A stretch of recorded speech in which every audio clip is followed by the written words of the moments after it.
Hello, my name is Vaughn. I am the creator of AquariumHookup, where I provide you detailed video reviews of either products for the aquarium hobby or just, setup guides, troubleshooting, things like that. So today I purchased another Aqueon Evolve 4 kit.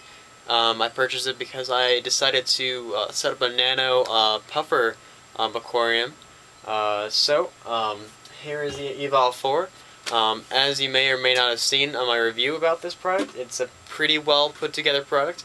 It has a 3-gallon display in the front and a 1-gallon sump in the back, where one side is for filtration and one side is for the motor. It also includes the LED clamp set that just kind of clamps in the back over here. It has 20 white bright LEDs and 2 blue LEDs to kind of give a nice spectrum, and contrary to what people may believe, this is actually a nice set of LED lights for an aquarium, and it is able to support plant and coral life grow.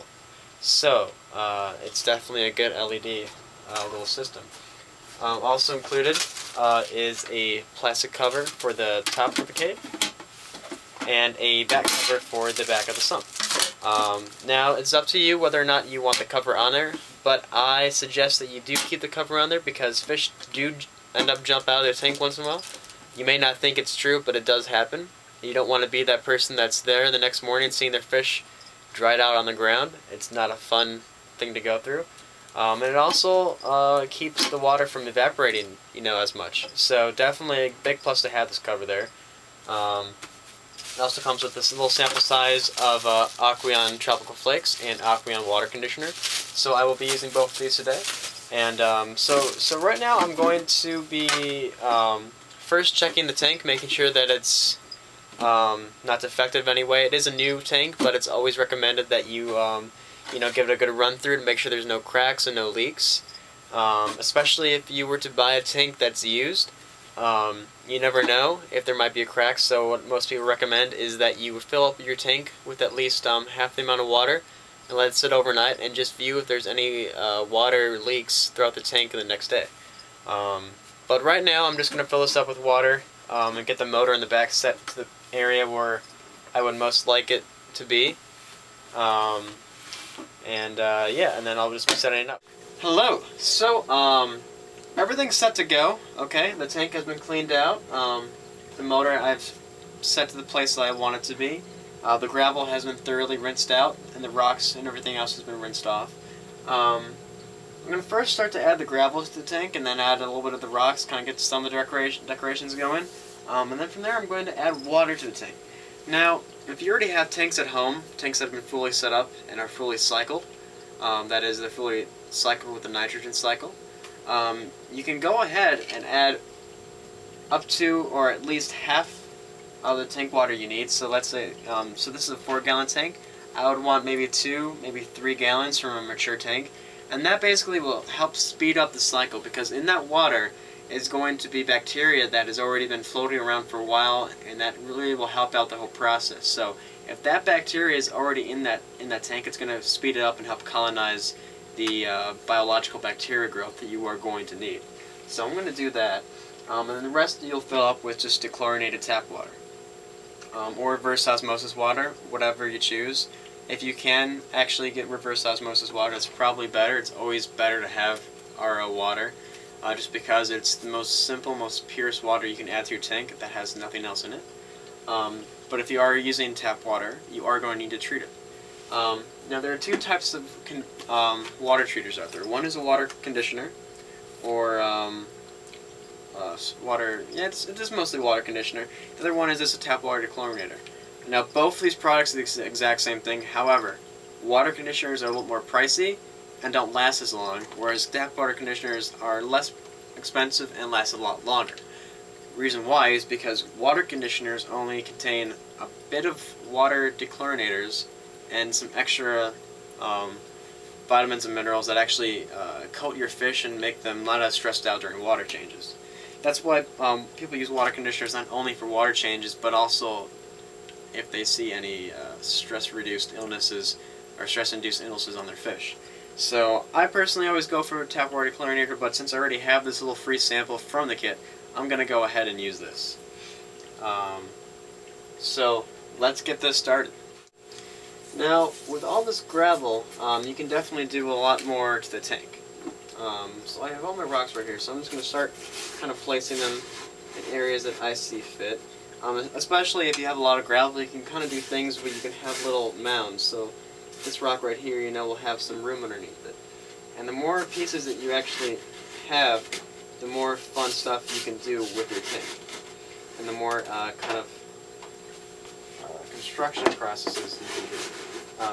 So it's definitely fun to have a lot of gravel and also to have a lot of decorations to play with, you know.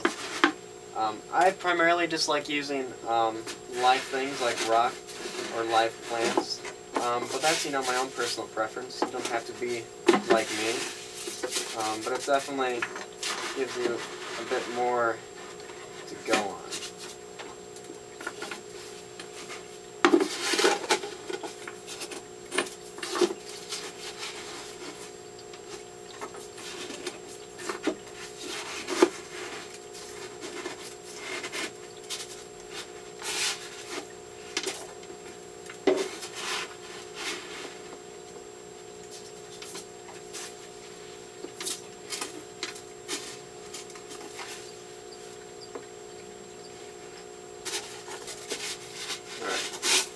So I've constructed a pretty good little rock area over there.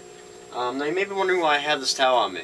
Well, it's always good to have a towel, especially a large towel or a very silkable towel, just because, you know, you are going to make a mess, especially when you're dealing with a lot of water.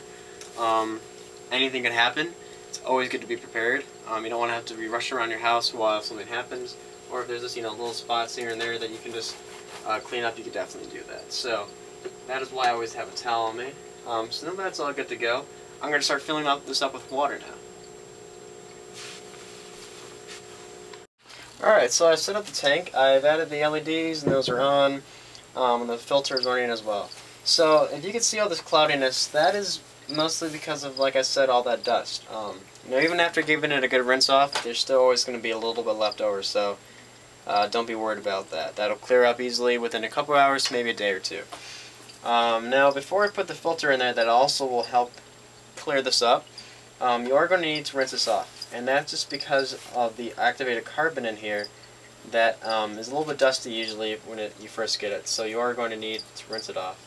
But once that is all done, I'm going to insert the cartridge, add it to the filter slot, which is right here, and that's good to go. So, the tank is looking pretty cool. I'm going to adjust the nozzle a bit now to actually give some water, some surface tension to kind of really help stir it up. Depending on where you actually have your nozzle pointing and which direction, you can either have like a nice full round circulation, like if you were to place it directly against the glass, you'll have a nice kind of tornado effect going in there, which will really help clear things up. Or you could just have it facing a little bit upwards and a little bit diagonal, and that'll also help it out too. So I'm going to leave it at that. So I've added the mature water in here. I've also added regular water. I've treated it with a water conditioner. Now another thing you can definitely add to your tank to help speed up the process is to first get some ammonia growth in there. They might be wondering how you do that. Well, one of the easiest ways is actually adding food into this tank without any fish in there. Other people usually cycle tank with actual fish like Danios, but I feel this is the best way to do it just because you don't have to worry about having a dead fish, and you don't have to actually kill a fish to have this tank ready to go. So I'm going to go grab some food really quick.